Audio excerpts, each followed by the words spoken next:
Hello, my brothers and sisters from other mothers and misters. This is the Outback Oz OG, and I am just pulling another one of these together. Sorry, that wasn't a finger to you. That was just putting my sunglasses back on here.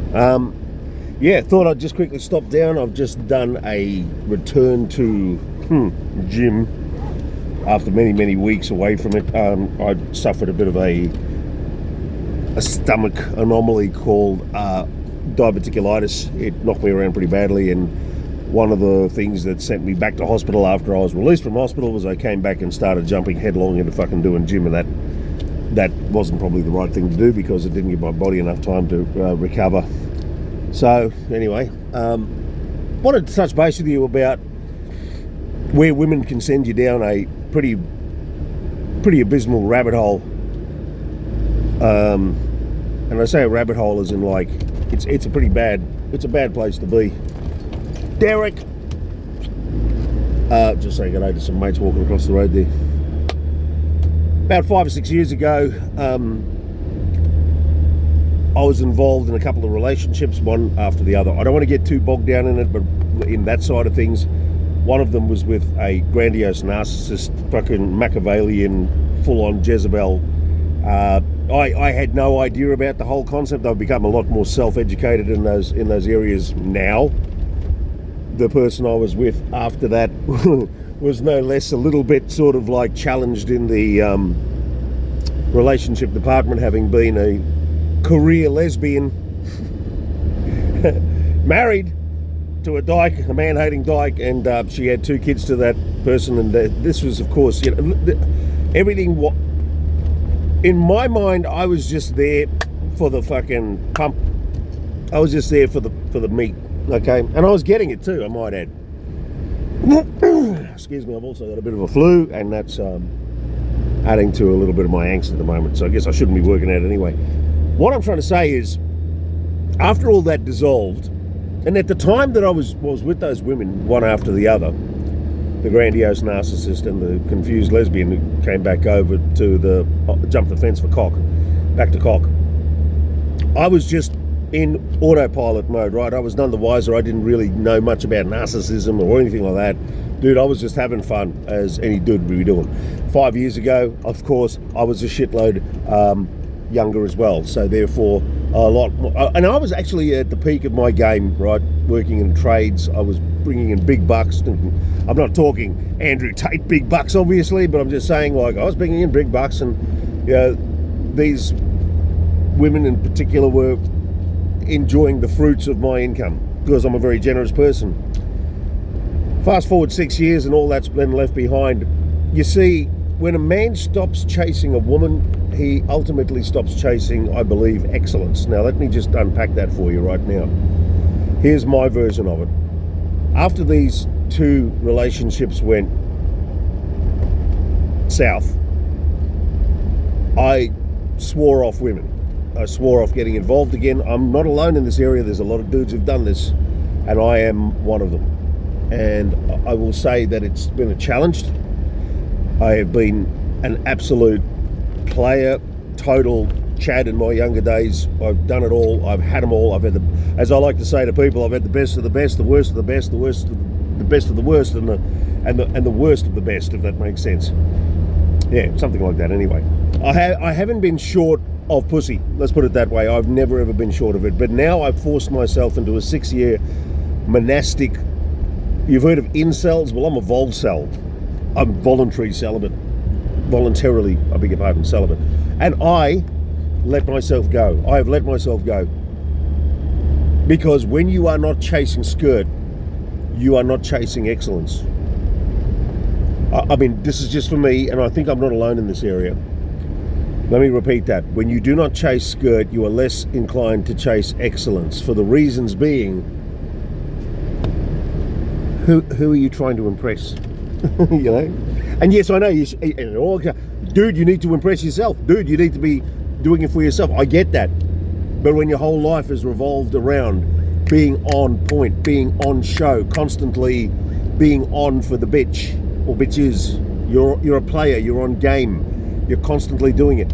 Then when you see through the Jezebelium, right? When you see through the solipsism, when you see through the narcissism, when you see through the manipulation, when you see through the toxicity. Can I keep on going? I'm not. But I'm not going to say is when you see through all of that flimsy shit and you realise, what am I even in this for? You back right off. You really do. Now, I've just come out of the gym after having not been in there for weeks, and all I'm doing is kettlebell exercises, embarrassing as it is. I am fucking disgusted. I am beyond disgusted. I am so fucking disgraced with myself as to what I've let myself become. I'm a fat, useless, fucking unfathomably disgusting hog. I was going to say hog. But yeah, same thing, slob. I'm a fucking pig. I've not been eating clean. I gave up cigarettes and alcohol a couple of years ago. That's because I was trying to get a job which required me to have a certain level of fitness. That never worked out because I also had pretty extreme and acute plantar fasciitis. Look, all of these things I pretty much brought on myself. I'm pretty sure of it. A lack of a decent diet. I'm now 57 years of age, right? I haven't prioritized excellence because I haven't looked towards the skirt, because I don't think there's anything there to chase. And boy, that is a bad fucking attitude to have, guys. Let me tell you from an old man's point of view, do not let this happen to you. You're going to be where I am. Women equals work.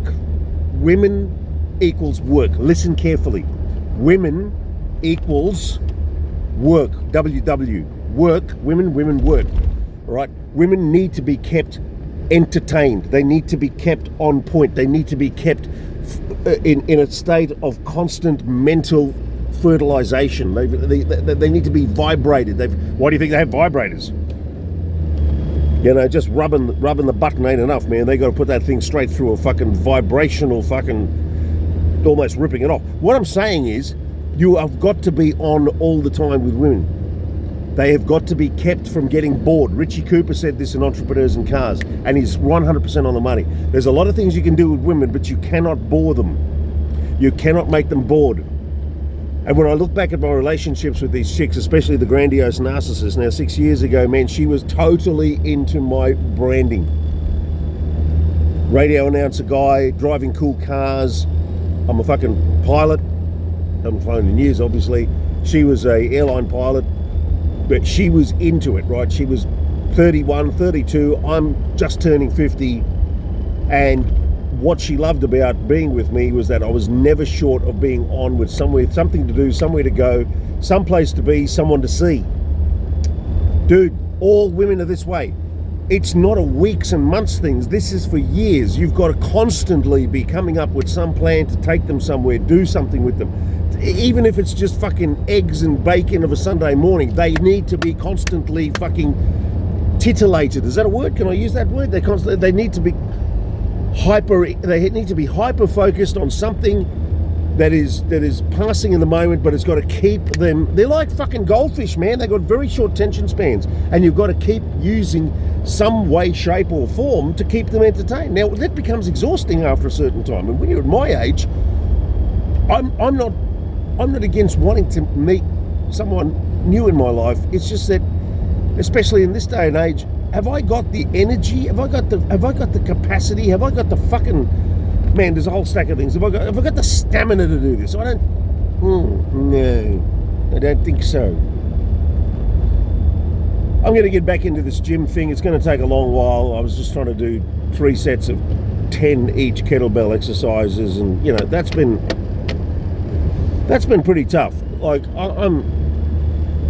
that killed me today, and I'm so embarrassed that it killed me because it was nothing. It was like a 10-kilo kettlebell, and I'm like, dude, you are fucked. And I got to claw my way back, and somehow I got to do it by digging deeper within, without trying to find a fucking superficial construct like chasing skirt. I don't know if anyone else has been in this situation. Please feel free to comment. And what did you do to get out of it? How did you get out of it? Am I doing the right thing? Am I doing the wrong thing? It's a strange place to be for a Gen X dude in his now pretty much middle to late 50s. It's 57 in September coming up. I barely can look at myself in the mirror and feel confident, much less wanting to look at a woman who's then going to look at me when I'm not feeling confident about myself. 6 years. I've been 6 years coming down this funnel, and it's reached a point now where I'm looking in the mirror just going, who the fuck are you, Negro? Thanks for taking the time to pull up to my bumper, my brothers and sisters from other mothers and misters, and I like to say this on my way out. If you can't live the best version of you in life, then live the best version of life that's best for you. Till next time, this is the Outback Oz OG signing off ski. Stay safe, stay fresh. Ciao for now. Bye-bye.